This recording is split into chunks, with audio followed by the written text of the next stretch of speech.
Hello दोस्तों, कैसे हैं आप सब लोग। उम्मीद करता हूं काफ़ी अच्छे होंगे। मुझे पता है काफ़ी लोग काफ़ी दिन से इंतज़ार कर रहे हैं कि भाई आईपीओस पर वीडियो क्यों नहीं आ रहे हैं। अभी एनटीपीसी इतना ज़्यादा हॉट टॉपिक चल रहा है, फिर भी वीडियोस नहीं आ रहे क्योंकि अभी मुझे 4-5 दिन से फीवर है, फिर जुकाम भी हो गया, शादी में गया था, 2 दिन क्या है कि जागना हो गया, मतलब 2 रात को जागना हो गया, और फिर इधर आया, थकावट भी खूब थी, फिर अचानक से एकदम बुखार आ गया, और बुखार भी ऐसा हो कि 5 दिन से मिट नहीं रहा, और फिर हल्का हल्का जुकाम भी हो गया। तो क्या है कि वीडियोस थोड़ा लाने में देरी हो गई। तो इस वीडियो के अंदर हम जानेंगे कि एनटीपीसी आईपीओ है, कल की तारीख में उस आईपीओ में अप्लाई करने के लिए आखिरी दिन है। तो इस पर हमारा फाइनल डिसीजन क्या है, अप्लाई करें या नहीं करें, करे तो लिस्टिंग गेंस के हिसाब से या लॉन्ग टर्म के हिसाब से। मुझे पता है काफ़ी लोग वेट कर रहे होंगे, थोड़ी बहुत जानकारी दूंगा, इससे क्या है कि थोड़ी बहुत आपकी हेल्प हो जाएगी। फिर कल जिंका लॉजिस्टिक्स का आईपीओ, उसकी लिस्टिंग है, तो लिस्टिंग डे पर स्ट्रैटेजी वगैरह क्या होनी चाहिए। फिर एनवायरो इंफ्रा आईपीओ, वो कल ओपन होने वाला है, उसकी एंकर लिस्ट वगैरह भी आ गई है, लेटेस्ट ग्रे मार्केट का प्रीमियम वगैरह वो भी हम जानेंगे इस वीडियो के अंदर। हालांकि रिव्यू का वीडियो मैं डाल चुका हूं। बाकी टेलीग्राम, व्हाट्सएप चैनल और इंस्टाग्राम सबकी लिंक डिस्क्रिप्शन के अंदर है, ज्वाइन करके रख लीजिए। सबसे पहले एनटीपीसी ग्रीन एनर्जी का जो आईपीओ है, उसको जो टोटल सब्सक्रिप्शन मिला है 0.93 टाइम्स, 0.93 टाइम्स ये टोटल सब्सक्राइब हुआ है, मतलब 2 दिन के अंदर। तो ओवरऑल देखा जाए तो सब्सक्रिप्शन लगभग फुल हो गया है। अब कल तक थोड़ा बहुत और सब्सक्रिप्शन हो जाएगा, तो मतलब ये फुल्ली सब्सक्राइब तो हो ही जाएगा कल की तारीख में। लगभग 5800 करोड़ रुपए के आसपास लगे हैं इस आईपीओ पर।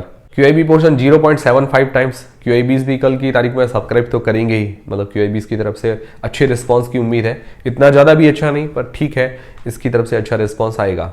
एनआईआई पोर्शन 0.34 टाइम्स, हो सकता है कल एनआईआई पोर्शन अंडर सब्सक्राइब भी रहे, या कल कुछ हो जाए ऐसा, या मार्केट में कुछ ऐसी न्यूज़ हो जाए तो एनआईआई पोर्शन फुल्ली सब्सक्राइब हो जाए। बाकी उम्मीद है कि ऐसा लग रहा है कि भाई एनआईआई पोर्शन मतलब इतना ज़्यादा सब्सक्राइब नहीं हो पाएगा, क्योंकि जनरली जो एनआईआईज है वो 2 दिन तक उनकी चाल हमें पता चल जाती है कि भाई वो कैसा सब्सक्राइब करेंगे। हाँ, अगर हुआ तो भी 1 गुना के आसपास, इससे ज़्यादा उम्मीद लग नहीं रही है। रिटेल पोर्शन 2.38 गुना के आसपास सब्सक्राइब हो चुका है, रिटेल पोर्शन 10% ही है। फिर एम्प्लॉय पोर्शन 0.40 टाइम्स सब्सक्राइब हुआ है, वो भी अंडर सब्सक्राइब है। शेयर होल्डर कोटा 1 गुना के आसपास सब्सक्राइब हो चुका है। शेयर होल्डर्स ने पैसे लगाए हैं क्योंकि अब काफी लोगों ने शेयर ले रखे थे। तो ओवरऑल अगर देखा जाए तो सब्सक्रिप्शन तो ठीक है, क्योंकि मार्केट जितना वॉलेटाइल है, जितनी इसकी डिमांड कम है, उस हिसाब से ये फुल्ली सब्सक्राइब हो गया है, ये अच्छी बात है। जीएमपी देखे तो लगभग 1% के आसपास है, मतलब 1%, ज़्यादा डिमांड नहीं है ग्रे मार्केट के अंदर। वैसे ग्रे मार्केट के पूरे भरोसे ना रहे, अंदाजा है। तो अब हमारा फाइनल डिसीजन क्या है, लिस्टिंग गेंस के हिसाब से और लॉन्ग टर्म के हिसाब से। देखिए, सारी चीजें मैं आपको बताऊंगा, बट डिसीजन आपको अपनी रिस्क, अपना एनालिसिस लगा के लेना है। तो सबसे पहले जो लोग लिस्टिंग गेंस के हिसाब से अप्लाई करना चाहते हैं, तो हम जनरली हमारे 4 पैरामीटर्स देखते हैं, जैस पैरामीटर, नॉलेज जैस पैरामीटर्स। तो सबसे पहला जीएमपी तो कम चल रही है। दूसरा है सब्सक्रिप्शन ठीक मिल रहा है, मतलब आप इससे ज़्यादा उम्मीद तो थी नहीं, उस हिसाब से ठीक है, और कल की तारीख में थोड़ा बहुत और सब्सक्रिप्शन आ सकता है। तीसरा है एंकर लिस्ट तो नो डाउट बहुत ही अच्छी आई है। चौथा है वैल्यूएशंस, जो कि बहुत महंगी है। तो देखा जाए तो जो 4 में से 2 फैक्टर थोड़े रिस्की नज़र आ रहे हैं, और मार्केट भी अभी वॉलेटाइल है, तो रिस्क थोड़ा तो ज़्यादा है ही। और ये आईपीओ शुरुआत से ही जब ओपन हुआ था, तब से ही ऐसा लग रहा था कि भी लिस्टिंग गेंस के हिसाब से तो ये आईपीओ नज़र आ ही नहीं रहा है।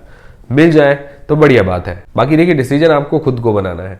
फिर लॉन्ग टर्म के हिसाब से तो पॉजिटिव्स और नेगेटिव्स दोनों ही देख लेते हैं। पॉजिटिव में ये है कि इसका सेक्टर वगैरह अच्छा है, मतलब ये जो ग्रीन एनर्जी पर काम करता है, तो ये सेक्टर काफ़ी अच्छा है, फ्यूचरिस्टिक सेक्टर है। और अभी इसकी जो कैपेसिटी 3.6 गीगावाट की, आने वाले टाइम में 60 गीगावाट करने वाली है, मतलब धीरे धीरे करके कैपेसिटी बढ़ेगी। इंडिया भी भाई ग्रीन एनर्जी की तरफ ज़्यादा अग्रसर हो रहा है, तो ऐसी कंपनीज को फ़ायदा मिलेगा ही, तो कंपनी में ग्रोथ के चांसेस तो है। बाकी इसके प्रमोटर एक्सपीरियंस है, एनटीपीसी ग्रुप काफ़ी जाना माना नाम है। बाकी फ्रेश इश्यू है पूरा का पूरा, उससे अपना डेट वगैरह पे कर रही है, ये भी अच्छी बात लगी। और इसके बाद में ऑर्डर्स वगैरह काफ़ी अच्छे हैं, रेवेन्यू के अंदर अच्छी ग्रोथ देखने को मिल रही है, एंकर लिस्ट अच्छी है। नेगेटिव्स क्या है, नेगेटिव्स में बोरोइंग्स ज़्यादा है, दूसरा वैल्यूएशंस हाई है, वैल्यूएशन सबसे ज़्यादा महंगी है। वैल्यूएशंस अगर रीजनेबल लेके आते तो इस आईपीओ की अच्छी डिमांड रह सकती थी। तो ओवरऑल जो कंक्लूजन ऐसा लग रहा है कि भाई जिनका टारगेट लॉन्ग टर्म के लिए है, मतलब जिन लोगों ने लॉन्ग टर्म के लिए अप्लाई करना चाहते हैं, तो ठीक है, ज़्यादा दिक्कत वाली बात नहीं है। और ऐसा भी हो सकता है कि बाद में थोड़ा हमें कम में भी ये देखने को मिले, क्योंकि मार्केट जो वॉलेटाइल चल रहा है, हो सकता है हमें लिस्टिंग थोड़ी नेगेटिव भी देखने को मिले, क्योंकि ओवरऑल जो ग्रे मार्केट में डिमांड है वो भी कम चल रही है। हाँ, ऐसा कह सकते हैं खराब आईपीओ नहीं है। तो जो लोग रिस्क लेना चाहते हैं कि भाई मुझे रिस्क लेना है, ऐसे तो रिस्क नजर आ रहा है कि भाई मुझे रिस्क लेना है, तो जो लोग 3-4 लॉट अप्लाई कर रहे थे वो एक आधा लॉट करके रिस्क ले सकते हैं, पर डिसीजन आपको खुद को बनाना है। आप लोग क्या करेंगे वो मुझे कमेंट करके बता दीजिएगा, मैंने सिर्फ आपको जानकारी दी है। फिर दोस्तों कल जिंका लॉजिस्टिक्स का आईपीओ, उसकी कल लिस्टिंग है। पर्सनली मैंने इसका आईपीओ के अंदर अप्लाई नहीं किया था क्योंकि मार्केट वॉलेटाइल था, इस आईपीओ की भी कोई खास डिमांड नहीं थी, ओवरऑल सब्सक्रिप्शन भी इसको कम मिला था, और जो मार्केट की कंडीशन चल रही है हो सकता है ये नेगेटिव भी लिस्ट होते हुए हमें देखने को मिले, क्योंकि ग्रे मार्केट के अंदर भी इसकी कोई खास डिमांड तो बता नहीं रही है। तो जिन लोगों ने अप्लाई किया है और तो उनको क्या करना चाहिए, तो इसके पॉजिटिव्स नेगेटिव्स देख लेते हैं। पॉजिटिव में ये है कि इसका सेक्टर यूनिक है, ट्रक ऑपरेटर्स के लिए काम करती है, लार्जेस्ट कंपनी है ये ट्रक ऑपरेटर्स के लिए, मतलब जो ऐप ये ब्लैक बक है, और इसके अंदर भी इसका सेक्टर थोड़ा डाइवर्सिफाइड है, लोन वगैरह भी देती है, फ्यूल कार्ड भी बना रखे इसने, और फास्टैग जो वगैरह है उसके लिए भी इन्होंने ऐप वगैरह बना रखी है। रेवेन्यू के अंदर अच्छी ग्रोथ देखने को मिली है, एंकर लिस्ट वगैरह ठीक है। नेगेटिव्स में देखें तो लगातार 3 साल से लॉस मेकिंग कंपनी है, वैल्यूएशंस बहुत महंगी है, फेस वैल्यू 1 रुपए पर, ये सबसे ज़्यादा नेगेटिव है। तो ओवरऑल तो रिस्क तो नज़र आ ही रहा है। बाकी आप लोग क्या करेंगे, इसको होल्ड करके बैठेंगे या सेल करेंगे, कमेंट करके बता दीजिएगा। पर्सनली मैंने तो इसीलिए अप्लाई नहीं किया क्योंकि महंगा था, मार्केट वॉलेटाइल था, इसीलिए अप्लाई किया ही नहीं। फिर दोस्तों एनवारो इंफ्रा का आईपीओ कल की तारीख में ओपन होने वाला है। इसकी जीएमपी वगैरह बढ़िया बता रही है, मतलब 20% या उससे ऊपर के आसपास बता रही है जीएमपी, बट जीएमपी के पूरे भरोसे ना रही, सिर्फ अंदाजा है। और इसकी एंकर लिस्ट आ चुकी है, एंकर लिस्ट के द्वारा 195 करोड़ रुपए जुटाए गए हैं।